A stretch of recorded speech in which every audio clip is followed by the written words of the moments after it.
TNPSC Group 2 Group 2A படிக்கும் மாணவரா நீங்கள் 100 நாட்களில் Group 2 Group 2A Prelims தேர்ச்சி பெற வேண்டுமா?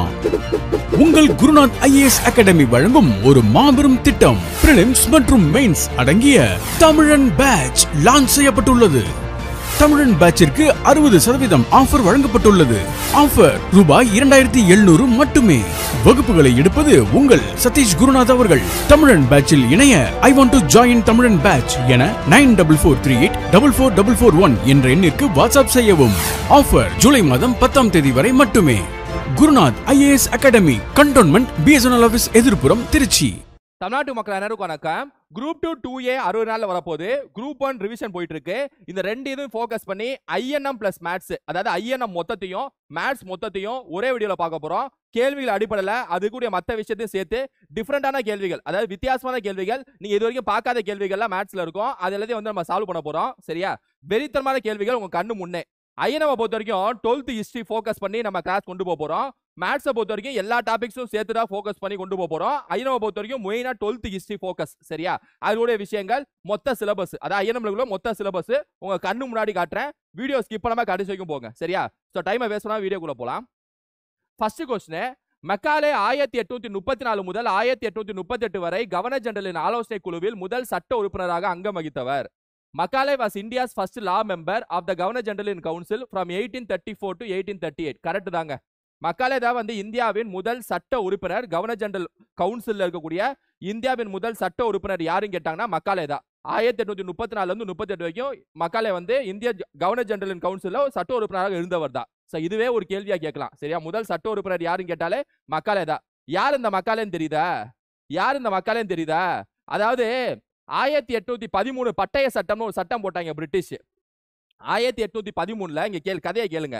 1813 சார்ட்டர் ஆக்ட் ஒரு ஆக்ட் போட்டாங்க, பட்டய சட்டம். அதுல என்ன சொன்னாங்க பிரிட்டிஷ் அப்படின்னா, நாங்க இந்தியர்களுக்கு வந்து கல்வி கத்து கொடுக்கிறதுக்கு 1 லட்சம் செலவு செய்ய போறோம் அப்படின்னு சொல்லிட்டு சொன்னாங்க. எந்த சட்டத்துல? 1813 சட்டத்துல இந்தியர்களுக்கு வந்து கல்விக்காக 1 லட்சம் செலவு செய்ய போறோம் அப்படின்னு சொல்லிட்டு சொன்னாங்க. அது சொன்னாங்கல்ல, அதை அப்படியே செய்யவே இல்லை. அதை அப்படியே கிடப்புல போட்டாங்க. சரியா? உடனே எதிர்ப்பு குரல் நிறைய வந்துச்சு. அதன் காரணமாக பிரிட்டிஷ் என்ன பண்ணாங்க அப்படின்னா, எப்பா கல்விக்கு நான் செலவு செய்ய ரெடியா இருக்கேன், ஆனா ஆங்கில கல்வியை கத்துக் கொடுக்கலாமா இல்ல வட்டார மொழி கல்வியை கத்துக் கொடுக்கலாமா, அதாவது சமஸ்கிருதம், தமிழ், இந்த மாதிரி வட்டார மொழியை கத்துக் கொடுக்கலாமா, இங்கிலீஷை கத்துக் கொடுக்கலாமான்னு சொல்லிட்டு எனக்கு ஒரு பெரிய கேள்விக்குறி வருது. அது கேள்விக்குறிக்கு விடை தெரிஞ்சா மட்டும்தான் என்னால பல்கலைக்கழகம் அமைக்க முடியும், கல்வியை கத்துக் கொடுக்க முடியும். எந்த லாங்குவேஜ்ல கத்துக் கொடுக்கணும்னு சொல்லிட்டு எங்களுக்கு தெரியல. அதனால தான் பணத்தை செலவு பண்ணாம வச்சிருக்கோம்னு சொல்லிட்டு ஒரு உருட்டு விட்டுனாங்க. யார் அப்படின்னா பிரிட்டிஷ். சரியா? அதுல என்ன ஆச்சுன்னா, ஒரு 5 பேர் என்ன சொன்னாங்கன்னா நீங்க ஆங்கில கல்வியை வந்து கத்துக் கொடுங்க பிரிட்டிஷ் அப்படின்னு சொல்லிட்டு பிரிட்டிஷ் சார்பாக கூடிய உறுப்பினர்கள்ல ஒரு 5 பேர் வந்து ஆங்கில கல்வியை வந்து ஆதரிச்சாங்க. இன்னொரு 5 பேர் வந்து இல்ல வட்டார மொழியில கத்துக் கொடுங்க, ஓரியன்டல் லாங்குவேஜ்னா ஓரியன்டலிஸ்ட். அவங்க 5 பேர் ஓரியன்டலிஸ்ட், அதாவது வட்டார மொழி ஆதரவாளர்கள். இந்த 5 பேர் ஆங்கில கல்வி கத்துக் கொடுங்கன்னு சொல்லிட்டு சொல்றாங்களே, இவங்க பேர் வந்து ஆங்கிலத்துல ஆங்கிலிசிஸ்ட், அதாவது ஆங்கில மொழி ஆதரவாளர்கள். ஆங்கில மொழி ஆதரவாளர்கள் ஒரு 5 பேர், இந்த சைடு ஓரியன்டலிஸ்ட் ஒரு 5 பேர். சரியா? வட்டார மொழியில கத்துக் கொடுங்கன்னு சொல்லிட்டு ஒரு 5 பேர். இப்ப அந்த 5 ஆச்சா, ஒரு டை வந்துருச்சா. இப்ப பிரிட்டிஷ் என்ன பண்ணாங்கன்னா ஐடியா மணியை கூப்பிட்டாங்க. என்ன ஐடியா மணியா? ஆமா, ஐடியா மணி. பிரிட்டன்ல இருந்து ஐடியா மணி வரவழைக்கப்பட்டார். அந்த ஐடியா மணியோட பேர் வேற யாரும் இல்ல, தாமஸ் மக்காலே. இந்த ஐடியா மணி தலைமையில ஒரு கமிட்டி போடுறாங்க. 1823 ஒரு கமிட்டி போடுறாங்க, நம்ம தாமஸ் மக்காலே தலைமையில. General committee on public instruction, அதான் கமிட்டியோட பேரு. பொது பணி கல்வி குழு. இந்த கமிட்டில வந்து மக்காலே தான் தலைவர். இன்னொரு நபர் இருப்பாரு, அவர் பேர் வில்சன்.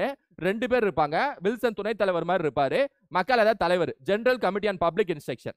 இந்த கமிட்டியோட வேலை என்னன்னா, எப்பா ஒரு 5 பேர் இங்கிலீஷுங்கிறாங்க, ஒரு 5 பேர் வட்டார மொழிங்கிறாங்க, இந்த பிரச்சனையை தீர்த்து வைங்க மக்காலே அப்படின்னு சொல்லிட்டு மக்காலேட்ட பொறுப்பு ஒப்படைக்கிறாங்க. இந்தியா முழுவதும் நடைப்பயணம் மேற்கொள்கிறார். அதாவது பயணம் மேற்கொண்டு இங்கிலீஷ் கரெக்டா இருக்குமா இல்ல ரீஜனல் லாங்குவேஜ் வட்டார மொழி கரெக்டா இருக்குமான்னு சொல்லிட்டு ரிசர்ச் செய்யறாரு. யாரு? மக்காலே. ரிசர்ச்ல செஞ்சதுக்கு அப்புறம் 1835 பிரிட்டிஷ் பார்லிமெண்ட்ல போயிட்டு மக்காலே நிமிடங்கள், மக்காலே மினிட்ஸ் அப்படின்னு சொல்லிட்டு ஒரு பெரிய ஸ்பீச் பேசுறாரு. யாரு? மக்காலே.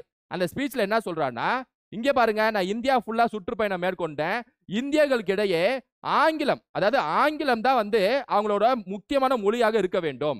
இந்தியர்கள் வந்து அந்த ஆங்கிலம்ங்கிறது இந்தியர்களோட நடையில இருக்கணும், பேச்சுல இருக்கணும், ட்ரெஸ்ல இருக்கணும், சுவையில இருக்கணும் அப்படின்னு சொல்லிட்டு ஒரு மிகப்பெரிய ஸ்பீச்சை பேசினாரு. யார் அப்படின்னா மக்காலே. அது ரொம்ப ஃபேமஸான ஸ்பீச்னு சொல்லிட்டு சொல்லுவாங்க.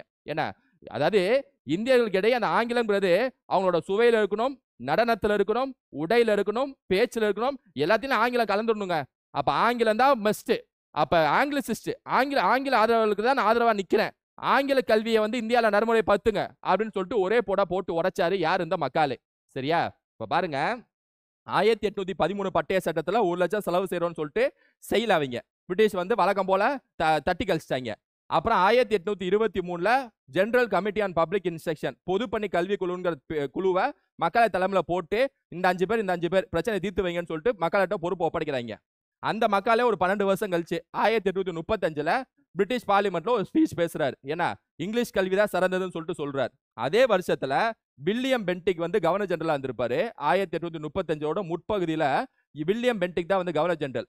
டக்குன்னு என்ன பண்ணிடுறாருன்னா ஆங்கில கல்வியை வந்து அறிமுகப்படுத்திடுறார். ஸோ இந்தியாவில் வந்து இங்கிலீஷ் எஜுகேஷன் அறிமுகப்படுத்தப்பட்ட ஆண்டு எப்பனா 1835. யார் ஆலோசனைப்படி? மக்காலே ஆலோசனைப்படி. அப்ப இந்தியால ஆங்கில கல்வி, இந்த சிலபஸ், மெட்ரிகுலேஷன், இந்த ஃபர்ஸ்ட் ஸ்டாண்டர்ட், செகண்ட் ஸ்டாண்டர்ட், இந்த மாதிரி ஒரு சீக்வன்ஸ் இருக்குல்ல, இதெல்லாம் கொண்டு வந்தது யார் அப்படின்னா மக்காலே தான். மக்காலே தான் வந்து கொண்டு வந்தார். சரியா? 1835. சரியா? இதை ஞாபகம் வச்சுங்க. ஃபர்ஸ்ட் ஸ்டேட்மெண்ட் கரெக்ட் தான். 1835ல இருந்து 38 வரைக்கும் கவர்னர் ஜெனரல் கவுன்சில்ல சட்ட உறுப்பினராக இருந்தவரும் இந்த மக்காலே தான்.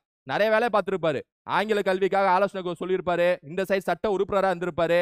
இந்த சைடு இந்திய தண்டனை சட்டம் கேள்விப்பட்டிருப்பீங்களே, ஐபிசி, இந்தியன் பீனல் கோட், 1860ல கொண்டு வந்திருப்பாங்க. இந்தியன் பீனல் கோட் எப்ப அமைக்கப்பட்டிருக்கு அப்படின்னா 1860. சரியா? செக்ஷன் 1, செக்ஷன் 2 சொல்லிட்டு போயிட்டே இருக்கணும். செக்ஷன் 420 சொல்லிட்டு அதான் ஐபிசி. அது 1860ல தான் வந்து பிரிட்டிஷ் கொண்டு வந்தாங்க. அதுக்கு வழிவகுத்தவர் யார் அப்படின்னா மக்காலே தான். அப்ப ஐபிசியை வழிவகுத்தது மக்காலே.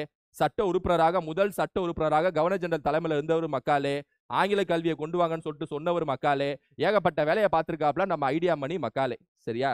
So okay, first statement correct தான். அப்ப செகண்ட் ஸ்டேட்மெண்ட் பார்ப்போம்.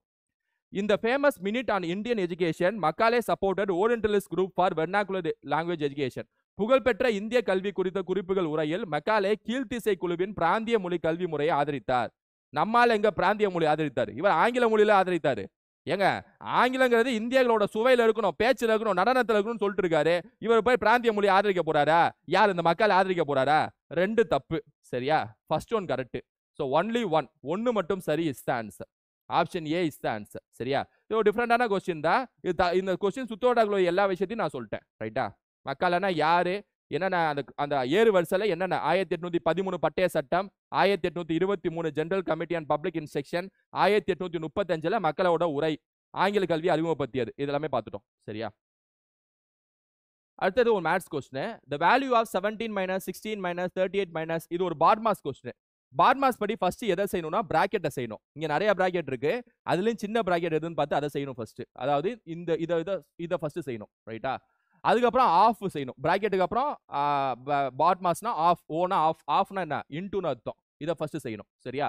அப்ப அதை மட்டும் நான் தனியாக எடுத்து எழுதுறேன். இங்க 49 minus 72 divided by 16 இன்டு, டக்குன்னு அதை மல்டிப்ளை பண்ணிடணும். ஆஃப் தான் செய்யணும். 4 into 2 ஃபர்ஸ்ட் செய்யணும். சரியா? 8ன்னு வரும்.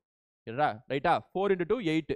இப்ப இப்படி இருக்கா, இது என்ன செய்யுங்க அப்படின்னா, இந்த டிவிஷனுக்கு அப்புறம் என்ன இருக்கோ அதை அப்படி கீழே கொண்டு வந்துருங்க. அப்பதான் நமக்கு புரியும், அப்பதான் நமக்கு தெளிவா தெரியும். சரியா?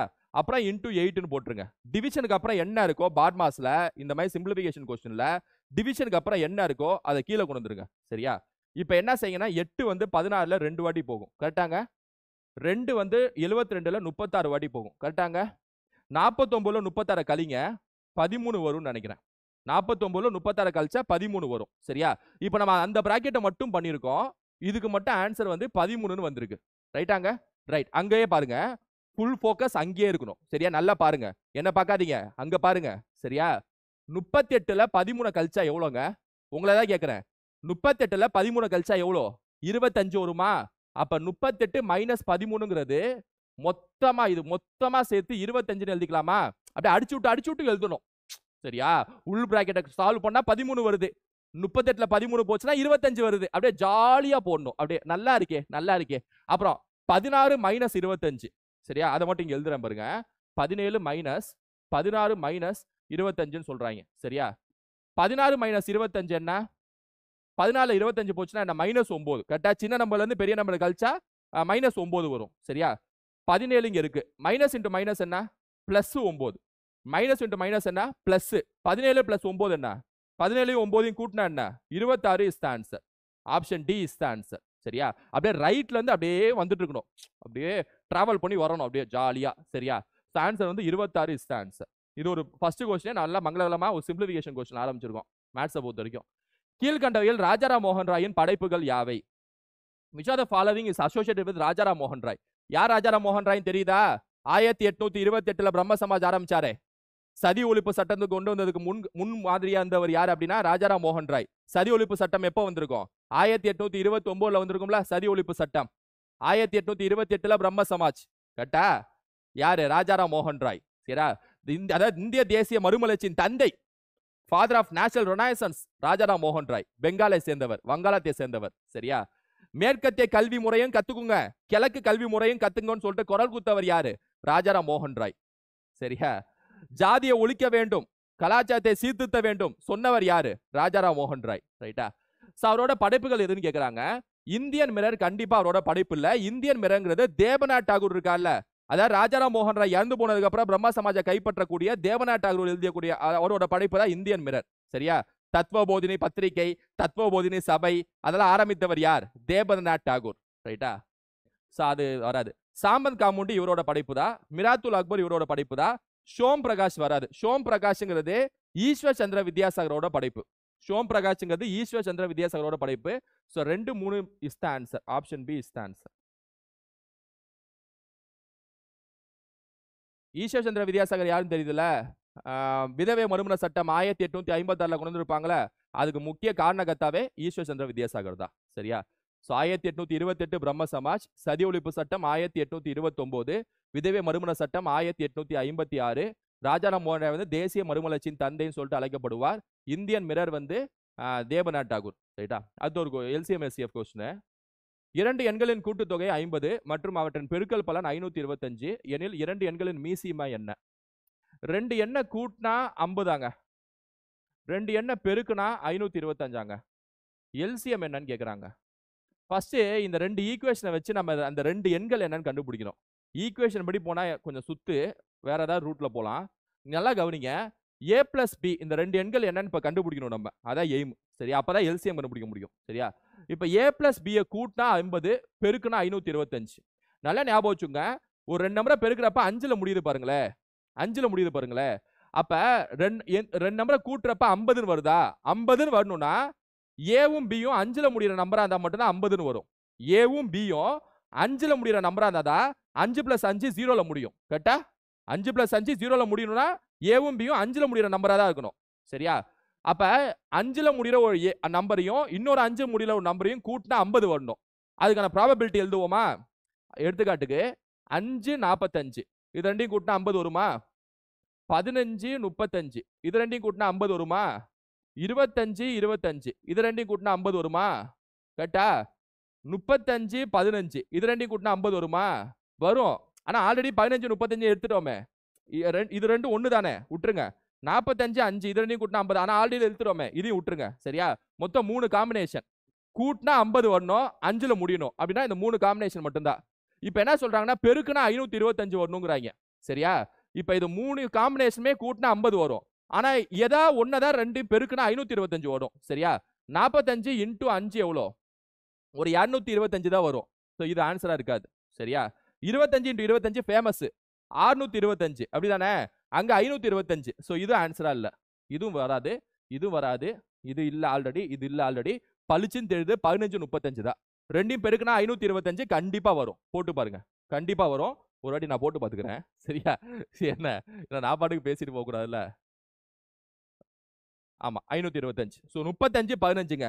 அப்ப ஏவும் பியும் என்ன அப்படின்னா 35 15ங்க. ரெண்டையும் கூட்டினா 50, பெருக்குனா 525. ஈக்குவேஷன் போட்டு சால்வ் பண்ணலாம் டைம் இல்ல. இந்த மாதிரி ஏதாவது பண்ணாதான் உண்டு. சரியா?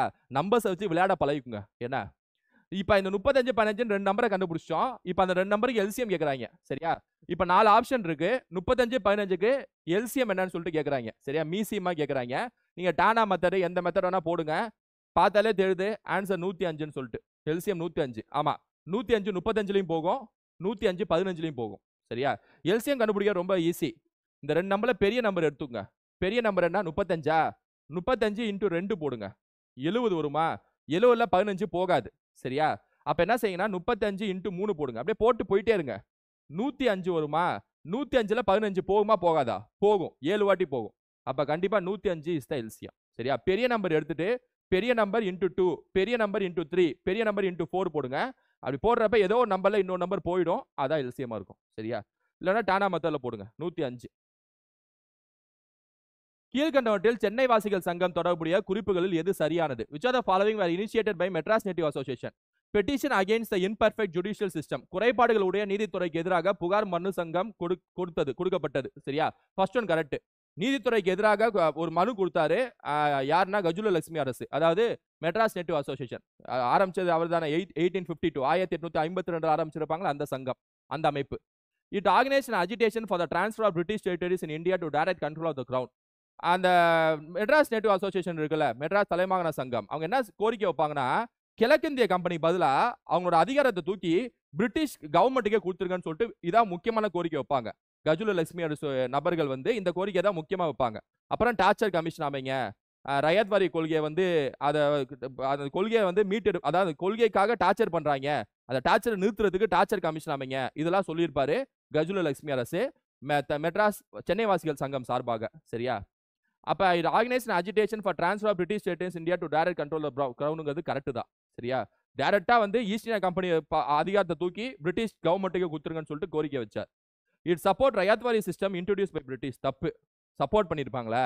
ரயாத்வாரி சிஸ்டம் வந்து சப்போர்ட் பண்ணிருப்பாரு அவரு? அந்த மெட்ராஸ் தலைமாகாண சங்கம் சப்போர்ட் பண்ணிருக்குமா? அடிப்படையாவே தப்பு. ரயாத்வாரி கொள்கை எப்போ அறிமுகப்படுத்தப்பட்டது என்று கேட்டால் 1820 1820 தாமஸ் முன்ரோ மற்றும் அலெக்சாண்டர் ரீடு. தாமஸ் முன்ரோவும் அலெக்சாண்டர் ரீடு இந்த ரெண்டு நபர்கள் தான் ரயாத்வாரி சிஸ்டம் வந்து இன்ட்ரோடியூஸ் பண்ணிருப்பாங்க இந்தியால. சரியா? ஞாபகம் வச்சுங்க. ஜமீன்தாரி சிஸ்டம் வந்து கான்வாலிஸ் ஒரு நபர் வந்து இன்ட்ரோடியூஸ் பண்ணிருப்பார். கான்வாலிஸ் வந்து ஜமீன்தாரி சிஸ்டம், ரயாத்வாரி வந்து முன்ரோ மற்றும் ரீடு. சரியா? ஞாபகம் வச்சுங்க. So 1 and 2 are correct. Option A is the answer. The circumference of the base of a cylindrical vessel is 264 cm and its height is 50 cm. The capacity in liters of the vessel is. ஒரு உருளையின் பாத்திரத்தின் அடிப்பகுதியின் சுற்றளவு 264 centimetre மற்றும் அதன் உயரம் 50 centimetre. பாத்திரத்தின் கன அளவு காண்க. ஒரு உருளை பாத்திரம் இருக்குங்க. அந்த உருளை பாத்திரத்தோட அடிப்பகுதியோட சுற்றளவு கொடுத்துருக்காங்க. அதாவது அடிப்பகுதினா என்ன? வட்டம். வட்டத்தோட சுற்றளவு கையில கொடுத்துட்டாங்க. உருளையோட மொத்த உயரமும் 50ன்ட்டாங்க. சரியா? உருளையோட கன அளவு என்னன்னு கேட்குறாங்க, வால்யூம் என்னன்னு கேட்குறாங்க. உருளையோட வால்யூம் ஃபார்முலா என்ன அப்படின்னா πr ஸ்கொயர் ஹெச். இதான் வால்யூமோட ஃபார்முலா, கன அளவு ஃபார்முலா. இப்போ நம்மள்ட்ட ஹைட் கையில் இருக்கு, ஆனா ஆரம் இல்லையே, ரேடியஸ் இல்லையே. அதுக்கு தான் ஃபர்ஸ்ட் டேட்டா கவனிங்க. ஒரு உருளை பாத்திரத்தின் அடிப்பகுதியின் சுற்றளவு, இதை வச்சு தான் நீங்க ரேடியஸை கண்டுபிடிக்கணும். அடிப்பகுதினா என்ன? வட்டம் தானே. வட்டத்தோட சுற்றளவு ஃபார்முலா என்ன? 2πr. 2πr. அந்த 2πrங்கிறதே 264ன்னு சொல்லிட்டு சொல்றாங்க. அப்படிதானே அர்த்தம்? அப்படிதானங்க அர்த்தம். 2πr வந்து 264ன்னு சொல்லிட்டு சொல்றாங்க. சரியா? அப்ப இதை வச்சு ரேடியஸ் கண்டுபிடிச்சலாமா? 2 இன்டூ பைனா 22/7 is equal into R is equal to 264. R is equal to 264.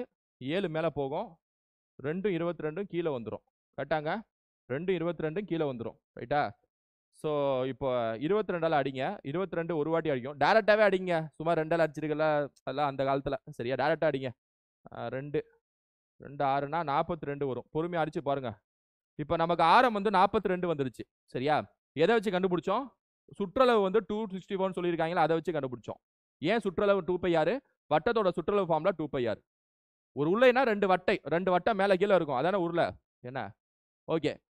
இப்போ ஆரம் வந்து 42 கண்டுபிடிச்சாச்சு. இப்போ πr ஸ்கொயர் ஹெச்சை நம்ம கண்டுபிடிக்கணும்.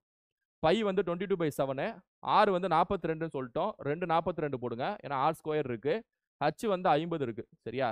ஸோ 7 42ல் 6 வாட்டி போகும். Rest is history. என்ன? Rest all history. அது மாதிரி அப்படியே போட்டுற வேண்டியதான். 6 × 50 300. 12 600ன்னு வரும். 12 126 × 22 பெருக்கணுமா? வேற பெருக்கிட்டு இருக்கணும்.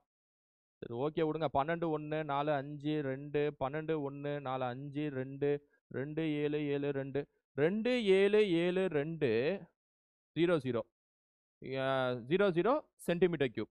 அப்படிதானே வரும்? சென்டிமீட்டர் தானே எல்லாத்துலயும் இருக்கு. அப்ப வால்யூம் ஆன்சர் என்ன? 2 7 7 2 00 சென்டிமீட்டர் கியூப் தான் ஆன்சர். ஆனா இவங்க கேட்கறது என்ன அப்படின்னா லிட்டர்ஸ்ல கேட்கறாங்க. சென்டிமீட்டர் கியூப் லிட்டர்ஸ், இது என்ன வித்தியாசம் அப்படின்னா, 1 லிட்டருங்கிறது 1000 சென்டிமீட்டர் கியூப். 1 லிட்டருங்கிறது 1000 சென்டிமீட்டர் கியூப். சரியா? Cube centimetre. சரியா? இதை ஞாபகம் வச்சுக்கோங்க. நம்ம என்ன பண்ணணும்னா இந்த சென்டிமீட்டர் கியூபை வந்து லிட்டரா மாத்தணும். இப்ப 1 லிட்டருங்கிறது 1000 சென்டிமீட்டர் கியூப்னா சென்டிமீட்டர் கியூபை லிட்டரா நீங்க மாத்தணும்னா 1000 டிவைட் பண்ணணும். நீங்க லிட்டரை சென்டிமீட்டர் கியூபா மாத்துறப்ப இன்டூ சென்டிமீட்டர் கியூபா லிட்டரா மாத்துறப்ப டிவிஷன் பை 1000.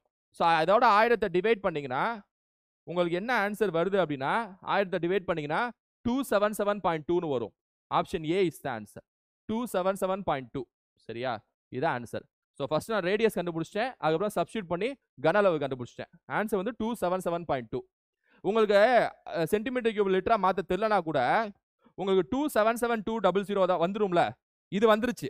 ஏன்னா இப்போ உங்களுக்கு தெரியல 1000 என்னடா சென்டிமீட்டர் கியூப் லிட்டர் ஒன்றும் புரியலையே அப்படின்னு சொல்லிட்டு உங்களுக்கு இருந்தா கூட இந்த 2772ங்கிற நம்பர் எதுல இருக்குன்னு பாருங்க.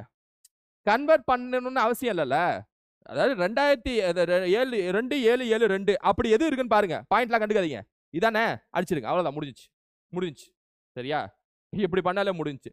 நீங்க ஆப்ஷன் எடுக்கிறவங்க எப்படி எடுக்கலாம்? ஆப்ஷன்னா நம்மளை சுத்தி ஒண்ணுன்னா எப்படி எடுக்கலாம்னா 27.72 2.772 இப்படி எடுத்தா உங்களுக்கு சென்டிமீட்டர் கியூபா லிட்டர் மாத்துறதுக்கு பை 1000 10,000 தெரியாத பட்சத்துல மாட்டிக்கிறீங்க. சரியா?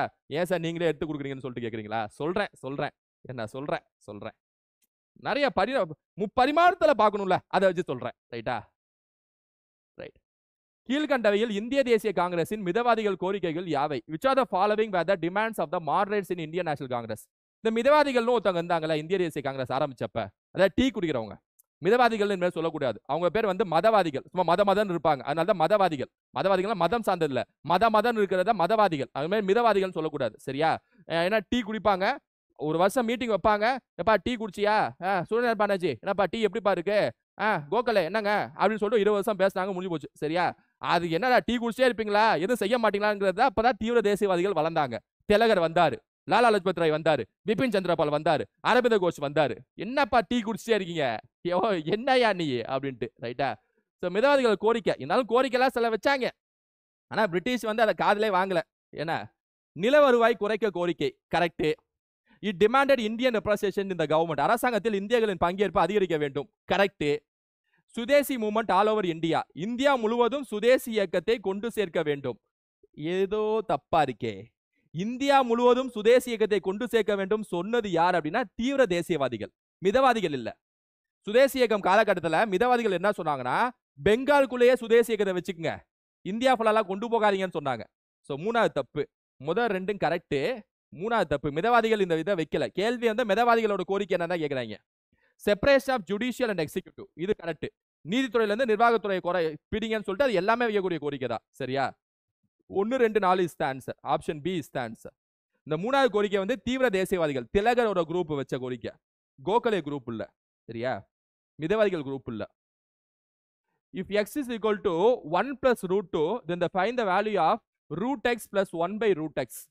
xங்கிறது 1 by root 2 அப்படின்னா root x plus 1 by root xங்கிற மதிப்பு என்ன அப்படின்னு சொல்லிட்டு கேட்குறாங்க. சரியா?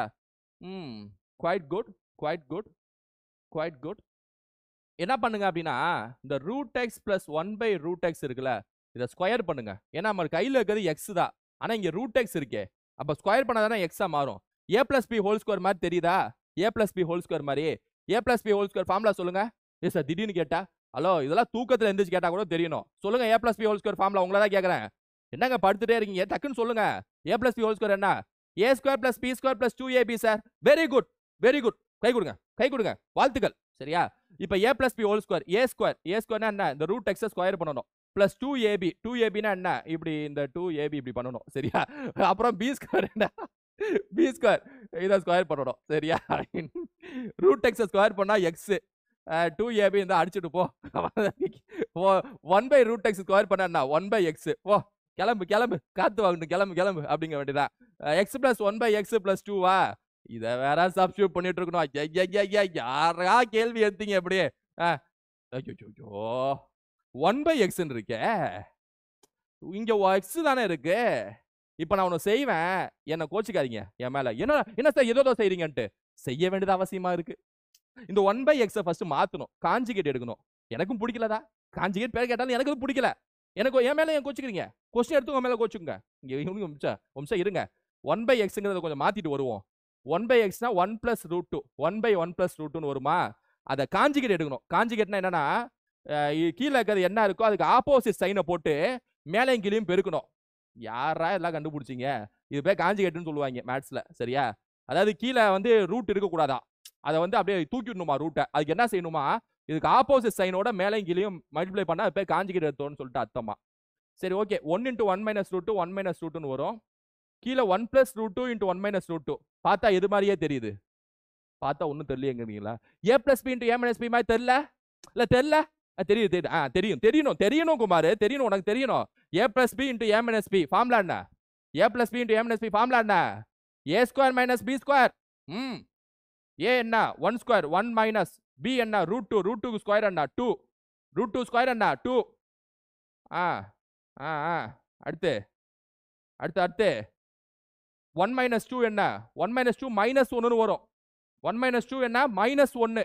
அப்பனா minus of 1 minus root 2 னு அர்த்தம். minus of 1 minus root 2. நம்ம என்ன பண்ணிட்டு இருக்கோம் தெரியுதா? இந்த 1 by x க்கு வேல்யூ கண்டுபிடிச்சிட்டு இருக்கோம். தனியா காஞ்சிகேட் எடுத்து போட்டுட்டு இருக்கோம். minus of 1 minus root 2 னா என்ன? root 2 minus 1 னு அர்த்தமா? ஆமா. minus into minus plus ஆயிடும். இந்த minus 1 இங்க வந்துருமா? root 2 minus 1. அப்போ 1 by xங்கிறது root 2 minus 1 னு கண்டுபிடிச்சிட்டோம். அட இதை கண்டுபிடிக்கதா சார் இவ்வளவு பண்ணிட்டு இருந்தீங்களா? ஆமா, இதான் பண்ணிட்டு இருந்தேன். அவ்வளவு பண்ணிட்டு இருந்த காரணம் இதுதான், இதை கண்டுபிடிக்கதா. root 2 minus 1. சரியா? எப்பப்பா டேய், என்னங்கடா இது? என்ன என்ன x எவ்வளவு வேல்யூ? 1 plus root 2 தான் x ஓட வேல்யூவா? இப்ப சப்ஸ்டிட்யூட் பண்ணுங்க. இப்ப சப்ஸ்டிட்யூட் பண்றா பாப்போம். அந்த மாதிரி படத்துல வர மாதிரி இப்ப பண்ணுங்க. x ஓட வேல்யூ இங்க சப்ஸ்டிட்யூட் பண்ணிட்டேன், 2 இங்க எழுதிட்டேன். 1 by x என்ன கண்டுபிடிச்சோம்? root 2 minus 1 கண்டுபிடிச்சிருக்கோம். கரெக்ட்டா? இப்போ என்ன +1 -1 கேன்சல். இது என்ன 2வா? root 2 plus root 2 என்ன 2 root 2. சரியா? அப்ப ஆல்ரெடி ஒரு 2 இருக்கு. 2 plus 2 root 2 இதான் ஆன்சர். 2 plus 2 root 2. அந்த ஆன்சரை கண்டுபிடிக்கிறது என்னெல்லாம் செய்ய வேண்டியது இருக்கு? ஃபர்ஸ்ட் இதை ஸ்கொயர் பண்ணிக்கணுமா? பண்ணிக்கணும். அப்புறம் a plus b whole square மாதிரி விரிவாக்கம் செய்யணுமா? அப்புறம் இந்த ஸ்டெப் எழுதிக்கணுமா? அப்புறம் இந்த 1 by xங்கிறப்பதான் கொஞ்சம் நம்ம எரிச்சல் வந்துச்சு. உங்களுக்கு எரிச்சல் ஆச்சுல? என்னது மேத்ஸ் அப்படின்ட்டு. இருந்தாலும் என்ன பண்றது? ரசிக்கணும், ருசிக்கணும். சரியா? 1 minus என்னெல்லாம் செய்யணும் சொல்ல வேண்டியதா இருக்கு. root 2 minus 1 வந்துருச்சு. போய் சப்ஸ்டிட்யூட் பண்ணுங்க. 2 plus root 2. என்னங்க இது ஆப்ஷன் இப்படி இருக்கு? ஹலோ, என்னங்க 2 plus 2 root 2 இப்படி கொடுத்துருக்காங்க ஆப்ஷனு? நிம்மதியாவே இருக்க விட மாட்டாங்க. நிம்மதியாவே இருக்க விட மாட்டாங்க நம்மள. கோர்ஸ் இதுக்கு இதாச்சும் பரவாயில்ல ஒத்துக்கலாம். இதுக்கு அப்புறம் என்ன செய்ய சொல்றாங்க தெரியுமா? இந்த root 2 வேல்யூவோட 2 பெருக்கி +2 பண்ணி ஆன்சர் சொல்லுங்கறாங்க. சரியா? ஆன்சரை சொல்லுங்கறாங்க. அது வேற ஆல்ரெடி ஹோல் ஸ்கொயர் இருக்கு. இருங்க ஒரு நிமிஷம். root x plus 1 by root x the whole square is equal to 2 plus root 2. Answer வந்துருச்சா? ஆன்சர் வந்துருச்சா? அதாவது ஹோல் ஸ்கொயருக்கு அந்த ஆன்சர். ஞாபகம் வச்சுங்க, நம்ம ஹோல் ஸ்கொயருக்கு பண்ணிட்டு இருக்கோம். இந்த ஆன்சர்ங்கிறது ஹோல் ஸ்கொயர். சரியா? சரி, ஃபர்ஸ்ட் root 2 ஓட வேல்யூ என்னன்னா 1.414. இதான் root 2 ஓட வேல்யூ. சரியா? அந்த வேல்யூ இங்க சப்ஸ்டிட்யூட் பண்ணுங்க. 1.414 சப்ஸ்டிட்யூட் பண்ணுங்க. 1.414 into 2 எவ்வளவுனா 2.8 கிட்டக்க வரும். 2.8 தோராயமா 2.8. சரியா? அப்ப 2 plus 2.8 னு வரணும். 2 plus 2.8ங்கிறது எவ்வளோ? 4.8. 2 plus 2.8 எவ்வளோ? 4.8. எல்லாமே காப்பி பண்ணிட்டீங்களா? இப்ப இப்படி வந்துருச்சுங்க நமக்கு ஆன்சர். இப்படி வந்துருச்சு. சரியா? இப்ப root x plus 1 by root x is equal to square இந்த சைடு போச்சுன்னா root 4.8 னு வரும். ஆன்சர் வந்து root 4.8. என்ன இப்ப ஆப்ஷன்ல 4.8 ரூட் எப்படி சார் இருக்கிறது? 4க்கு root 2 னு தெரியும். 4.8க்கு root 2 னு ரூட் என்ன சார் தெரியலையே சார் அப்படின்னா தோராயமா கண்டுபிடிச்சா போதும். இங்க நல்லா கவனிங்க. 4க்கு root 2 னு தெரியும் உங்களுக்கு. 4.8க்கு ரூட் எடுத்தா 2க்கு மேல தான் ஆன்சர் இருக்கும். ஆனா 3க்கு மேல போகாது. ஏன்னா 9 root 3. அதாவது root 4 2 வருது, root 9 3 வருதுன்னா நம்ம 4.8ங்கிறது 2க்கு 3க்கு நடுவுல தான் ஆன்சர் இருக்கும். அப்படிதானே? ரூட்டுக்குள்ள அதான் ரூட்டுக்குள்ள 4.8ங்கிறது 2க்கு 3க்கு நடுவுல ஆன்சர் இருக்கும். இப்போ நல்லா ஆப்ஷனை பாருங்க. இது ரெண்டையும் தூக்கிடலாமா? ஏன்னா 2க்கு கீழே இருக்கு. இதை தூக்கிடலாமா? ஏன்னா 3க்கு மேல போகுது. அப்படி பார்த்தோம்னா option B is the answer. இதுலனாச்சும் கொஞ்சம் நல்லது பண்ணாங்களே, கொஸ்டின் எடுத்தவங்க. சரியா? ரைட். இது ரொம்ப டிஃப்ரெண்டா இருக்கே சார், என்ன பண்றது? இந்த அளவுக்கு கேட்க மாட்டாங்க, ஆனா இந்த அளவுக்கு பார்த்து வச்சுக்கிறது பெஸ்ட். என்ன சரியானதை தேர்ந்தெடு. பொதுக்கூட்டங்கள் சட்டம் பப்ளிக் மீட்டிங்ஸ் ஆக்ட் 1907 சரிதான். இந்தியன் பிரஸ் ஆக்ட் இந்திய பத்திரிகை சட்டம் 1910 அதுவும் சரிதான். யூனிவர்சிட்டி ஆக்ட் பல்கலைக்கழக சட்டம் 1906 இல்ல 1904. இந்த பல்கலைக்கழக சட்டத்தை கொண்டு வந்தவர் யார் அப்படின்னா கட்சன். அபிஷியல் சீக்ரெட் ஆக்ட் அலுவலக ரகசிய சட்டம் இது 1923 சரியா. ராணுவ ரகசியம் உளவு ரகசியம்லாம் யார்ட்டையும் சொல்லக்கூடாது, அதான் அபிஷியல் சீக்ரெட் ஆக்ட் 1923 இன்னைக்கு ரேட்டுக்கு இருக்கு. பல்கலைக்கழக சட்டம் 1904. ஃபர்ஸ்ட் ரெண்டு கரெக்ட் தான் சரியா. 1 and 2 option A is the answer. இந்த சட்டம்லாம் பிரிட்டிஷ் கொண்டு வந்தது சரியா, ஸ்கூல் புக்ல இருக்கு பாத்துங்க. P is to Q 10 is to 11, Q is to R 11 is to 12, then P plus Q is to Q plus R is to R plus P. இது கொஞ்சம் வித்தியாசமா இருக்குல்ல. நீங்க என்ன நினைச்சிருப்பீங்க, P is to Q is to R என்னன்னு கேட்பாங்கன்னு நினைச்சிருப்பீங்க. என்ன shortcut போலான்னு பார்த்துருப்பீங்க, அப்படி இல்லை. So okay, P is to Q வந்து 10 is to 11, Q is to R வந்து 11 is to 12. ஃபர்ஸ்ட் என்ன கண்டுபிடிக்கணும், P is to Q is to R தான் எப்பவும் கண்டுபிடிக்கணும். எப்படி கண்டுபிடிச்சதுக்கு அப்புறம் தான் ஆன்சரை போடணும் சரியா. வெயிட் பண்ணுங்க. இப்போ இது நான் அடிக்கடி நிறைய கிளாஸ்ல சொல்லியிருப்பேன். இந்த மாதிரி ரெண்டு ரேஷியோ வந்து இது ஒரே ரேஷியோ மாத்துறதுக்கு ஷார்ட்கட் என்னன்னு சொல்லியிருப்பேன். என்ன இது ரெண்டையும் பெருக்கிக்குங்க 110ன்னு வரும்.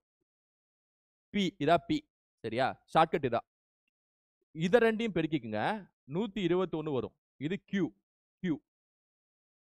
இதை ரெண்டையும் பெருக்கிக்குங்க 132 வரும். இது R. P Q R P Q R சரியா. ஓகே, இப்போ நம்ம P is to Q is to R கண்டுபிடிச்சாச்சு. எப்படி இது ரெண்டையும் பெருக்கிக்கணும், கிராஸா பெருக்கிக்கணும், இது ரெண்டையும் பெருக்கணும். ஒரு கோலம் மாதிரி போடணும். கோலம் போட்டா போதும். கோலம் போடணுமானா கோலம் தான் போடணும். கோலம் போட்டா போதும், அதான் ஷார்ட்கட் சரியா. இப்ப இவங்க கேட்கிற கேள்விக்கு வரலாம். P plus Q, Q plus R, R plus P அப்படின்னா என்னன்னா இது ரெண்டையும் கூட்ட சொல்றாங்க சரியா. 231 P plus Q. Q plus Rனா இது ரெண்டையும் கூட்ட சொல்றாங்க 253 சரியா. இப்ப P plus Rனா இது ரெண்டையும் கூட்ட சொல்றாங்க 242 சரியா. இப்ப இதான் ஆன்சர். ஆனா ஆன்சர்ல சின்னதா இருக்குன்னு பாக்குறீங்களா, நீங்க தான் அடிக்கணும். எந்த டேபிள்ஸ்ல அடிப்பீங்க? எந்த டேபிள்ஸ்ல அடிப்பீங்க? 7 போகாது, 3 போகாது, 7 9 11 டேபிள்ஸ்ல அடிங்க சரியா. 11ல மூணுமே 11ல போகும்னு நினைக்கிறேன். போகும் ஆமா. 11 அடிச்சீங்கன்னா 21 வாட்டி போகும், 23 வாட்டி போகும், 22 வாட்டி போகும் சரியா. 21 is to 23 is to 22. Option A is the answer. Option A is the answer. Option A is the answer. Option A is the answer. Correct தான். கொஞ்சம் டிஃப்ரெண்டான கொஸ்டின், அதான் சொன்னல டிஃப்ரெண்டா இருக்கும் எல்லாமேட்டு. டிஃப்ரெண்டா இருக்கா? அடுத்து 1870களில் தொடக்க காலத்தில் சுதேசி இயக்கத்தின் கோட்பாடுகளை பரப்பியவர் யார்? Who popularized the ideas of Swadeshi initially during 1870s? சுதேசி இந்த மாதிரி இயக்கத்தெல்லாம் வந்து 1870களில் பரப்பியது யார் அப்படின்னா, நீங்க ஆப்ஷனை வச்சு அடிக்கலாம். MG Ranade is the answer. பூர்ண சர்வதேச சபை ஆரம்பிச்சாரு, நிறைய விஷயம் செஞ்சார்ல. ஸோ எம்ஜி ராணாதே தான் அதுக்காக முழு உழைப்பை போட்டாரு சரியா. எப்படி நீங்க வந்து தாதாபாய் நவரோஜியை தூக்கிடுங்க, ஏன்னா அவர் முழுக்க British parliament, poverty and unBritish rule India book எழுதுறது, அதாவது வறுமை இந்தியாவின் வறுமை அப்படிங்கிற புக் எழுதுறதுலாம் பிஸியா இருந்திருப்பாரு. WC பாண்டியனை தூக்கிடுங்க, ஏன்னா 1885 முதல் காங்கிரஸ் மாநில தலைவர் அவர் முன்னாடியே பயணிச்சிருப்பாருன்னு சொல்லிட்டு சந்தேகம் தான். இந்த ரெண்டு ஆப்ஷன் உங்களுக்கு டவுட் இருக்கும். எம்ஜி ராணாதே அடிங்க, ஏன்னா எம்ஜி ராணாதே தான் 1870கள். உங்களுக்கு 1870கள்னாலே இந்த 4 ஆப்ஷன் உங்களுக்கு யாரு தெரியும்? எம்ஜி ராணாதே தான் தெரியும். பூர்ண சர்வதேச சபா தெரியுமா? அப்ப அதை அடிங்க சரியா. ஏறத்தால உங்களுக்கு பக்கத்துல யார் இருக்காங்களோ அந்த ஆன்சர் அடிச்சிருங்க. 16 பேர் வந்து ஆண்கள் 45 நாட்களில் 15 சுவர்களை வரைய முடியும். 20 ஆண்களால் 20 சுவர்களை எத்தனை நாட்களில் வரைய முடியும்? செயின் ரூல்னு சொல்லுவோம். இதுக்கு பேர் செயின் ரூல். அப்படின்னா என்னன்னா ஷார்ட்கட் என்னன்னா M1 இப்படி எழுதிக்கணும். W1 வந்து 15. நான் முன்னாடியே சொல்லியிருப்பேன், எடுத்து பாருங்க கிளாஸ்ல. செயின் ரூல் ஃபார்முலா ஒன்று சொல்லியிருப்பேன். M1 D1 H1 divided by S1 W1 is equal to M2 D2 H2 divided by S2 W2 ஒரு ஃபார்முலா சொல்லியிருப்பேன். ப்ரீவியஸ் கிளாஸ் எடுத்து பாருங்க சரியா. M1னா ஃபர்ஸ்ட் சீரிஸ், ஆட்கள் வந்து M1, செய்யற வேலை வந்து W1, நாட்கள் வந்து D1 சரியா. அடுத்து M2 ரெண்டாவது ஸ்டேட்மெண்ட்ங்கிறது 2 சீரிஸ். M2 D2 வந்து 20, செய்யற வேலை 20 வால்ஸ் 20 செவரை இது பண்றாங்க. W2 D2 என்னன்னு கேட்குறாங்க சரியா. D2 என்னன்னு கேட்குறாங்க. ஸோ ஃபார்முலா என்ன அப்படின்னா M1 D1 divided by W1 is equal to M2 D2 divided by W2. M1 வந்து 16, D1 45 divided by 15 is equal to M2 W2 கீழே கொடுத்துருக்காங்க, D2 தெரியல சரியா. எத்தனை நாட்கள்? 20 கேன்சல் ஆயிடும். 15 3 வாட்டி போகும். 16 3 48 நாட்கள். Option C is the answer. Option C is the answer. இது ரெண்டும் கேன்சல் ஆயிடும். இது 3 வாட்டி போகும். 16 3 48. சரியா? இந்த ஃபார்முலா ரொம்ப ஃபேமஸான ஃபார்முலா. ஒரு வாட்டி பார்த்துக்கோங்க. என்னோட ப்ரீவியஸ் கிளாஸஸ் எடுத்து பாருங்க, உங்களுக்கு தெரியும். சரியா? செயின் ரூல்னு பேர், சங்கிலி கணக்குகள் சொல்லுவாங்க. 1902 விடிவெளி கழகத்தை சதீஷ் சந்திர முகர்ஜி தொடங்கினார். அதாவது Dawn Society was started by Satish Chandra Mukherjee 1902. Correct தான். 1902ல சதீஷ் சந்திர முகர்ஜின்னு ஒருத்தவர் டான் சொசைட்டி ஒரு ரகசிய அமைப்பு ஆரம்பிப்பார். தீவிரவாத அமைப்பு தான். இன் 1906 Bengal national college was founded. ஆமா, சுதேசி இயக்கத்தின் ஒரு அங்கமாக 1906ல பெங்கால்ல ஒரு தேசிய கல்லூரி ஒன்று ஆரம்பிப்பாங்க, இந்தியர்கள்லாம் சேர்ந்து. 1906ல. ரெண்டாவது கரெக்ட் தான். உங்களுக்கு தெரியலனா கூட சுதேசி இயக்கம் காலகட்டம் ஆரம்பிச்சிருப்பாங்கன்னு சொல்லிட்டு அடிக்கலாம். சரியா? ரெண்டுமே correct. Both are true is the answer. ஒன்னு ரகசிய அமைப்பு, இன்னொன்னு கல்லூரி. சரியா? சுதேசி இயக்க காலகட்டம். Varun can do a piece of work in 28 days. In how many days can the work be completed by Sarvesh if the efficiency of Sarvesh is 40% more than that of Varun? Varun ஒரு வேலையை 28 நாட்களில் செய்து விடுவார். சர்வேஷின் செயல்திறன் வருணை விட 40% அதிகமாக இருந்தால் சர்வேஷால் எத்தனை நாட்களில் வேலையை முடிக்க முடியும்? சரியா? இந்த மாதிரி எஃபிஷியன்சி சம்முக்கு ஒரு ஷார்ட்கட் சொல்லியிருப்பேன். அதாவது யாரை விட யார் ஜாஸ்தி, அந்த சின்னவனை 100ன்னு வச்சுக்கோங்க. இப்போ எடுத்துக்காட்டுக்கு சர்வேஷ் இஸ் 40% மோர் தேன் வருண்னா வருணை வந்து 100 அப்படின்னு வச்சுக்கோங்க. 100% அப்படின்னு வச்சுக்கோங்க. வருணுக்கான திறமை வந்து 100%. சர்வேஷ் வந்து 40% அதிகமா, அப்ப 100 விட 40% அதிகம்னா 140% வந்துடும். ஷார்ட்கட் சொல்றேன், கவனிச்சுங்க. வருண்ங்கிறது 100%னா சர்வேஷ் 40% அதிகம்னா 140%. இதை ரெண்டும் எழுதிக்கோங்க ஃபர்ஸ்ட். இந்த மாதிரி கேள்வி எந்த கேள்வி கேட்டாலும் இதுக்கு பேர் எஃபிஷியன்சி சம்னு சொல்லுவோம், திறன் கணக்குகள்னு சொல்லுவோம். 100ன்னு வச்சுக்கணும் சின்னவட, இன்னொருத்தவன அதை விட அதிகமா சொல்லுவாங்களா, அதை வச்சுக்கணும் அப்படி. சரியா? அப்புறம் என்ன பார்க்கணும் அப்படின்னா, யார் வேலையை முடிக்கிறான்னு பார்க்கணும். வருண் வந்து 28 நாள் வேலையை முடிக்கிறான். சர்வேஷ் எத்தனை நாள்னு சொல்லிட்டு கேள்வி கேட்கறாங்களா? இப்போ என்ன செய்யுங்கன்னா, வருணோட திறமை என்ன? 100%. 100% திறமை உடைய வருண் 28 நாள் ஒரு வேலையை முடிக்கிறான் அப்படின்னா 140% திறமை உடைய சர்வேஷ் எத்தனை நாள் வேலையை முடிப்பான்? That's all. சரியா? இப்போ எக்ஸை கண்டுபிடிக்கணும். இது பேர் பாக்ஸ் மெத்தட்ல இன்டைரக்ட் மெத்தட்னு சொல்லுவோம். சரியா? இன்டைரக்ட் மெத்தட்னா என்னன்னா, திறமை ஒருத்தனுக்கு அதிகமாக இருக்கிறப்ப வேகமா நாட்கள் கம்மியாகும். திறமை அதிகமா இருந்துச்சுன்னா வேகமா முடிப்பான்ல, இது பேர் இன்டைரக்ட்னு சொல்லுவோம். சரியா? இன்டைரக்ட் எப்படி சால்வ் பண்ணணும்னா, மேலே இருக்கிறத மேலேயே இன்டூ பண்ணிக்கணும், கீழே இருக்கிறத கீழே இப்படி போட்டுக்கணும். இப்படிதான் இன்டைரக்டா சால்வ் பண்ணணும். சரியா? ஸோ 1010 கேன்சல், 14 2 டைம்ஸ் போகும். 10 × 2 20 இஸ் த ஆன்சர். 20 நாட்கள் ஆப்ஷன் சியில் இருக்குன்னு நினைக்கிறேன். பார்த்துக்கோங்க ஒரு வாட்டி. 20 நாட்கள் இஸ் த ஆன்சர். பாஸ் பண்ணி எழுதிக்கோங்க. 20 நாட்கள் இஸ் த ஆன்சர். ஏறு வரிசையில் வரிசைப்படுத்து. ஆஷ் படுகொலை சம்பவம், பவள ஆலை மறியல், அலிப்பூர் வெடிகுண்டு எரிதல் சம்பவம், சுதேசி கப்பல் நிறுவனம் தொடக்கம். Ashe murder assassination, coral mill strike, Alipore bomb throwing incident, formation of swadeshi steam navigation company. Okay okay. Swadeshi கப்பல் நிறுவன தொடக்கம் வந்து 1906ல் தொடங்கியிருப்பாங்க. கரெக்டா? வஉசி. அதுக்கப்புறம் பவள ஆலை மறியல் வந்து 1908 பிப்ரவரி மாதம் போல நடத்தியிருப்பாங்க. பவள ஆலை மறியல். அலிப்பூர் வெடிகுண்டு எரிதல் சம்பவம் எதுன்னு தெரியுதா?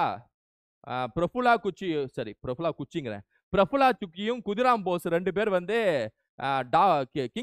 டவுக்லஸ் கிங்ஸ்ஃபோர்ட் ஜட்ஜை வந்து மஜிஸ்ட்ரேட்டை வந்து கொல்லுவாங்களா பாம்பு போட்டு, அந்த வழக்கு. சரியா? படிச்சது எல்லாத்துக்கும் தெரியும். இது ஒரு தீவிரவாத சம்பந்தப்பட்ட வழக்கு. சரியா? ஒரு சதி வழக்கு. அலிப்பூர் வெடிகுண்டு எரிதல். இந்த சதியில யார் இருக்கான்னு சொல்லிட்டு கண்டுபிடிச்சாங்க அப்படின்னா, அனுஷ்லான் சமிதியோட 2 பேர், அதாவது அரபிந்த கோஷும் பரிந்தநாத் கோஷ், அவரோட தம்பி பரிந்தநாத் கோஷ், இவங்க 2 பேரும் தான் வந்து காரணம்னு சொல்லிட்டு அரெஸ்ட் பண்ண பார்த்தாங்க. அந்த சமயத்துல தான் வந்து அரபிந்த கோஷ் வந்து பாண்டிச்சேரி தப்பிச்சு ஓடிடுவார். சரியா? அங்க போய் ஆசிரமம் வரப்பார். யாரு? அரபிந்த கோஷ். இது பேர் அலிப்பூர் குண்டு வழக்கு. 1908 எப்ப பாம்பு எரிஞ்சாங்கன்னு சொல்லிட்டு கேட்குறாங்க. ஏப்ரல் மாதம் பாம்பு எரிஞ்சிருப்பாங்க. 1908 ஏப்ரல் மாதம் பாம்பு எரிஞ்சிருப்பாங்க. இது கொஞ்சம் சேலஞ்சிங்கான கொஸ்டின். ஏன்னா இது ரெண்டுமே 1908 தான். ஆனால் இது பிப்ரவரி, இது ஏப்ரல் தெரிஞ்சா மட்டும் தான் அந்த கொஸ்டின் அடிக்க முடியும். சரியா? ஆஷ் படுகொலை சம்பவம் வந்து எப்போ அப்படின்னா 1911. இது ஈஸி, ஏன்னா அது ஈஸி. அப்போ 4231 4231 இஸ் த ஆன்சர். இங்கே பாருங்க 4321 ஆப்ஷன் இருக்கு பார்த்தீங்களா? அதனால தான் சேலஞ்சிங்கான கொஸ்டின் சொல்கிறேன். சரியா? 4231 is the answer. The ratio of income and expenditure of a person is 8:5. If her income increases by 25%, expense increases by 28%, then what is the percentage increase in her savings? நல்ல கேள்வியை கவனிங்க. அவங்களோட சேமிப்பில் எவ்வளவு சதவீதம் அதிகரிக்கும் சொல்லிட்டு கேட்குறாங்க. சேமிப்புல அப்பனா இன்கம் எக்ஸ்பென்ஸ் 8:5னா சும்மா பேச்சுக்கு 8 ரூபா ஒருத்தனுக்கு இன்கம் வருது, சேமிப்பு செலவு வந்து 5 ரூபானா எவ்வளோ சேமிக்கிறான்? 3 ரூபா சேமிப்பா? ஒருத்தனுக்கு 8 ரூபாய் இன்கம் வருது, வருமானம் வருது, செலவு 5 ரூபானா 3 ரூபா சேமிப்பு. சரியா? இப்போ இங்க என்ன கேக்குறாங்கன்னா, என்ன சொல்றாங்கன்னா, வருமானம் 25% அதிகரிக்குது, செலவு 28% அதிகரிக்குது, அதுக்கப்புறம் சேமிப்புன்னு ஒரு வரும்ல, அந்த சேமிப்பை வச்சுங்க கையில. முந்தைய சேமிப்புக்கும் அந்த புது சேமிப்புக்கும் எத்தனை சதவீதம் அதிகரிக்குதுன்னு சொல்லிட்டு கேக்குறாங்க. சரியா? இது ஒரு நல்ல கேள்விதான். ஃபர்ஸ்ட் என்ன செய்யணும்னா, வருமானத்தை 25% அதிகரிக்கணும். அதாவது 8ங்கிற நம்பருக்குல இருந்து 25% அதிகரிக்கணும். சரியா? ஒரு நம்பரை 25% அதிகரிக்கணும்னா நம்பர் இன்டூ 125/100ன்னு போட்டா அந்த நம்பர் 25% அதிகரிச்சுன்னு அர்த்தம். இது புதிய இன்கம். சரியா? அந்த நபரோட புதிய இன்கம் இது. செலவு எவ்வளவு அதிகரிக்குன்னா 28%. அப்ப 5 இன்டூ 128/100ன்னு போட்டா செலவு 28% அதிகரிச்சுன்னு அர்த்தம். இந்த ரெண்டுல இருந்து மைனஸ் பண்ணா உங்களுக்கு புது சேவிங்ஸ் கிடைக்கும். சரியா? அது ஃபர்ஸ்ட் ரெண்டையும் சால்வ் பண்ணணும். 25 5 வாட்டி போகும், 25 4 வாட்டி போகும், 4 2 வாட்டி போகும், 2 10 ரூபான்னு வந்துச்சு. 10 ரூபாங்கிறது புதிய வருமானம். சரியா? இதையும் சால்வ் பண்ணணும். 5 20 வாட்டி போகும், 2 10 வாட்டி போகும், 2 64 வாட்டி போகும். 64/10 எவ்வளோ? 6.4. 6.4. சரியா? 10ல 6.4 போச்சுன்னா எவ்வளோ? 3.6. இது வந்து புதிய சேவிங்ஸ், இது பழைய சேவிங்ஸ். சரியா? இப்போ என்ன கேள்வி கேட்கறாங்க தெரியுமா? இந்த பழைய சேவிங்ஸ்ல இருந்து புதிய சேவிங்ஸ் எத்தனை சதவீதம் அதிகமா இருக்குன்னு சொல்லி கேட்கறாங்க. எவ்வளவு சதவீதம் அதிகமா இருக்கு அப்படின்னு சொல்லிட்டு கேட்கறாங்க. சரியா? எத்தனை சதவீதம் அதிகமா இருக்கு அப்படின்னு சொல்லிட்டு. இது நம்ம ஷார்ட்கட்ல ஈஸியா போடலாம். எப்படின்னா, இப்ப 3ங்கிற நம்பருக்கு 10% என்ன? 3ங்கிற நம்பருக்கு 10% என்னன்னா 0.3. 3ங்கிற நம்பருக்கு 10% என்னன்னா 0.3. கரெக்டா? இது வந்து 10%. 3க்கு 10% வந்து 0.3. இப்ப இன்னொரு 10%ங்கிறது இன்னொரு 0.3. கரெக்டா? 2 10%ங்கிறதுக்கு 2.3. 2.3னா என்ன? 0.6. அதாவது 0.6 நீங்க கூட்டினீங்கன்னா 3.6க்கே வந்துருவீங்க. கரெக்டா? அப்ப 10 + 10 20% இஸ் த ஆன்சர். இப்ப 3ல இருந்து 20% அதிகரிச்சா 3.6க்கு வரும்னு அர்த்தம். சோ ஆன்சர் வந்து 20%. Option B is the answer. இது ஒரு டிஃபரெண்டான क्वेश्चन தாங்க. எல்லா क्वेश्चंसुம் கொஞ்சம் வித்தியாசமா தான் இருக்கு. இதுவும் சேர்த்து. சரியா? ஃபர்ஸ்ட் வருமானம், செலவு இத கழிச்சா 3. அத வருமானத்தை 25% அதிகரிக்கணும், செலவை 28% அதிகரிக்கணும். அத கழிச்சா 3.6. இதுல இருந்து இது எவ்வளவு சதவீதம் அதிகம் அப்படின்னு சொல்லி கேக்குறாங்க. அத ஞாபகம் வச்சுங்க. சரியா? 20% அதிகம். காலவரிசை பத்துக. இல்பர்ட் மசோதா கிளர்ச்சி, இல்பர்ட் பில் கான்ட்ரவர்சிங்கிறது 1883. 1883. அதான் இல்பர்ட் மசோதா பிரச்சனை. வெர்னாகுலர் பிரஸ் ஆக்ட், வட்டார மொழி பத்திரிகை சட்டம் வந்து 1878. மெட்ராஸ் மகாஜன சபை வந்து 1884. Formation of East India Association வந்து 1866. இந்த கிழக்கிந்திய அமைப்பு யார் ஆரம்பிப்பாங்கன்னா, தாதாபாய் நௌரோஜி வந்து லண்டன்ல ஆரம்பிப்பார் கிழக்கிந்திய அமைப்பு. மெட்ராஸ் மகாஜன சபை யாருன்னு தெரியும்ல? ரங்கையா, ஆனந்த சார்லு அவங்கள ஆரம்பிச்சது. சரியா? வெர்னாகுலர் பிரஸ் ஆக்ட் வந்து 1878ல லிட்டன், ஆமா லிட்டன் தலைமையில போடப்பட்ட சட்டம். ஸோ ஓகே, இப்போ ஏறு வரிசைனா என்ன? 4 ஃபர்ஸ்ட் வந்துருமா? 2வா? 1ஆ 3ஆ? 4 2 1 3. Option D is the answer. Correct தானங்க? Option D is the answer. If the gain is 1/5 of the selling price, then the gain percentage is what? விற்பனை விலையில் லாபம் 5ல் ஒரு பங்காக இருந்தால் லாப சதவீதம் என்ன? ரொம்ப கொஞ்சம் யோசிச்சு போடணும். இது நல்லா கவனிங்க. ஜென்ரலா இந்த மாதிரி இருந்துச்சுன்னா ஆஃப் அப்படிங்கிற எழுத்துக்கு பக்கத்துல, வார்த்தைக்கு பக்கத்துல என்ன இருக்குன்னு பாருங்க. செல்லிங் பிரைஸ்ன்னு இருக்கு. அப்பனா விற்பனை விலையில 5ல் ஒரு பங்கு லாபம்னு அர்த்தம். இப்ப இங்க எதுவுமே சொல்லல. விற்பனை விலை என்னன்னு சொல்லல, லாபம் என்னன்னு சொல்லல, அடக்க விலை என்னன்னு சொல்லல. இந்த மாதிரி ஒரு சம்ல எதுவுமே சொல்லனா ஏதாவது ஒண்ணு நீங்க 100ன்னு வச்சுக்கணும். இங்க எதை 100ன்னு வச்சா கரெக்டா இருக்கும்னா, விற்பனை விலையை 100ன்னு வச்சா கரெக்டா இருக்கும். ஏன்னா விற்பனை விலைக்கு ஆஃப்னு சொல்றாங்க. அப்ப விற்பனை விலையை 100ன்னு வச்சுக்கணும். அப்ப செல்லிங் பிரைஸ் 100. என்ன சொல்றாங்க பாருங்க. If the gain is 1/5 of the selling பிரைஸ்ங்கறாங்க. ப்ராஃபிட், லாபம் எவ்வளவுனா சொல்றாங்க. லாபம் எவ்வளவுனா செல்லிங் பிரைஸ்ல 1/5 தாப்பா லாபம் அப்படிங்கறாங்க. அப்ப லாபம் ப்ராஃபிட். அப்ப 100 × 1/5னா 20 ரூபாய் லாபம்னு அர்த்தம். 20 ரூபாய் லாபம்னு அர்த்தம். கரெக்டாங்க? 100ல × 1/100, 5ல் ஒரு பங்கு 100க்கு எவ்வளவு? 20 ரூபாய். சரியா? 20 ரூபாய். இப்ப லாப சதவீதம் என்னன்னு கேக்குறாங்க. ஏன்னா லாப சதவீதம் ஃபார்முலா என்ன அப்படின்னா, லாப சதவீதம் ஃபார்முலா என்ன அப்படின்னா, லாபம் பை அடக்க விலை இன்டு 100. இதான் வந்து லாப சதவீதத்துக்கான ஃபார்முலா. ப்ராஃபிட் அண்ட் லாஸ் கிளாஸ்ல சொல்லியிருப்பேன். சரியா? இப்போ நமக்கு அடக்க விலை தெரிஞ்சாதான் அந்த சம்ம போட முடியும். கரெக்டா? இப்போ நமக்கு சிபி கண்டுபிடிக்கணும். ஞாபகம் வச்சுங்க, 100 ரூபாய் விற்பனை விலை, லாபம் 20 ரூபானா இது ஒரு பேசிக் மனக்கணக்கு. எவ்வளவுக்கு வாங்கியிருப்பீங்க? அதாவது எவ்வளவு அந்த பொருளோட விலையா இருந்திருக்கும்? 80 ரூபாயா இருந்திருக்குமா? அதாவது 80 ரூபாங்கிற பொருளை 20 ரூபா லாபம் வச்சு வித்தாதான் உங்களுக்கு 100 ரூபாய்க்கு விற்க முடியும். கரெக்டாங்க? இல்ல அண்டர்ஸ்டாண்டிங் பேசிக் தானே, அடிப்படை தானே, சரியா? அப்ப சிபி 80 கிடைச்சிச்சு, எஸ்பி 100 கிடைச்சிச்சு. ரைட்டா? இப்ப லாப சதவீதம் கண்டுபிடிக்கலாமா? லாப சதவீதம் ஃபார்முலா என்ன? லாபம் பை அடக்க விலை இன்டு 100. லாபம்னா என்ன? லாபம்னா என்னங்க? ப்ராஃபிட்னா என்ன? இந்த 20 ரூபா ப்ராஃபிட். சரியா? Profit percent is equal to profit 20 ரூபா, சிபி வந்து 80 ரூபா இன்டு 100. சரியா? அப்படியே சப்ஸ்டியூட் பண்ணிட்டேன். ஸோ 20 80ல 4 வாட்டி போகும், 4 20 25 வாட்டி போகும், 4 100ல 25 வாட்டி போகும். So option D 25% is the answer. 25% is the answer. கரெக்டாங்க? பக்கா பக்கா பக்கா பக்கா. நெக்ஸ்ட், சுதேசி இயக்கத்தில் ஆத்மசக்தி என்னும் ஆக்க திட்டத்தினை கோடிட்டு காட்டியவர் யார்? சுதேசி இயக்கப்ப ஆத்மசக்தி அப்படின்னு சொல்லக்கூடிய ஒரு புது வகையான திட்டம், அதாவது செல்ஃப் ரிலையன்ஸ், தற்சார்பு அப்படிங்கிற ஒரு கோட்பாடை முன்மொழிந்தவர் யாருன்னா ரவீந்திரநாத் டாகூர் தான். நீங்க தெரியலனா கூட ஈஸியா அடிக்கலாம். ஏன்னா இந்த மாதிரி வித்தியாசமான விஷயம்லாம் ரவீந்திரநாத் டாகூர் தான் செய்வார். ஆத்மசக்தி, ரசபந்தன, கயிறு கட்டுறது, இது எல்லாத்தையும் முன்மொழிந்தவர் யார் அப்படின்னா ரவீந்திரநாத் டாகூர், சுதேசி இயக்கம் காலகட்டத்தில். சரியா? ஸோ ஆத்மசக்தி இது ஒரு டிஃபரெண்டான கொஸ்டின் தான். அடுத்து, the simple interest accrued on a sum of rupees 15,000 at the end of 5 years is rupees 9,750. If the rate of interest is 3% lesser than the interest would be. ரூபாய் 15,000 தொகையில் 5 வருட முடிவில் திரட்டப்பட்ட தனி வட்டி ரூபாய் 9,750 எனில் வட்டி விகிதம் 3% குறைவாக இருந்தால் தனி வட்டி தொகை எவ்வளவு? இப்ப ரேட் ஆஃப் இன்ட்ரெஸ்ட் வந்து 3% கம்மியா இருந்தா வட்டி எவ்வளவுன்னு கேக்குறாங்க. ஃபர்ஸ்ட் ரேட் ஆஃப் இன்ட்ரெஸ்டே நமக்கு என்னன்னு தெரியாது. அப்ப நமக்கு ஃபர்ஸ்ட் 2 லைனை வச்சு ரேட் ஆஃப் இன்ட்ரெஸ்ட் எவ்வளவுன்னு கண்டுபிடிக்கணும், வட்டி வீதம் எவ்வளவுன்னு கண்டுபிடிக்கணும். இந்த மாதிரி சிம்பிள் இன்ட்ரெஸ்ட் கேள்வி கேட்டாங்கன்னா ஃபர்ஸ்ட் ஃபார்முலா எழுதிடுங்க கண்ணை மூடிட்டு. SI is equal to PNR by 100. SI எவ்வளோ? 9,750. பிரின்சிபல் எவ்வளோ? 15,000. N என்ன? 5. R என்னன்னு தெரியல. R என்ன நமக்கு கண்ணு தெரியல. சரியா? அப்படியே வச்சுங்க. 2 0 அடிச்சிருங்க அப்படி. சரியா? 2 0 அடிச்சிருங்க. இப்ப ரேட் இஸ் ஈக்குவல் டு எவ்வளோ? 9,750 டிவைடட் பை 150 இன்ட்டு 5 கீழே வந்துருமா? சால்வ் பண்ணிட்டு இருக்கேன். 1 0 1 0 அடிங்க. சரியா? 15 அடிங்க. 15 6 95 5 5 அடிச்சா 13. ரேட் வந்து 13% வந்துருச்சுங்க. நீங்க கொஞ்சம் பொறுமையா சால்வ் பண்ணுங்க. அதை ரேட் 13% வந்துருச்சு. சரியா? இப்ப என்ன கேள்வி பாருங்க, ரேட் வந்து 3% கம்மியானா வட்டி என்னன்னு கேக்குறாங்க. ஆல்ரெடி ரேட் எவ்வளவு வந்திருக்கு? நம்ம 13% வந்திருக்கு. 3% கம்மியாச்சுன்னா 10%ங்கிறது புது வட்டி. சரியா? இந்த ரேட் 10%க்கு SI என்னன்னு கேக்குறாங்க. அப்ப திரும்ப நம்ம போடணும். SI is equal to PNR by 100. P என்ன? 15,000. N என்ன? 5. ரேட் புது ரேட் என்ன? 10 by 100. சரியா? So 7,500 is the answer. First 2 லைனை வச்சு ரேட்டை கண்டுபிடிக்கணும். ரேட் 3% கம்மியானதுக்கு அப்புறம் புது ரேட் 10%. அதை வச்சு திரும்பவும் SI கண்டுபிடிக்கணும். சரியா? 7,500. Option D is the answer. Okay.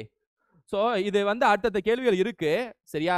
இது நம்ம அடுத்தடுத்த வீடியோவில் பார்ப்போம். ஏன்னா ஒரே வீடியோவில் டம்ப் பண்ண விரும்பல. இந்த 20 கேள்வியில நிறைய மேத்ஸ் போட்டு பார்த்தோம்ல, இதை ஃபர்ஸ்ட் நல்லா ப்ராக்டிஸ் பண்ணுங்க.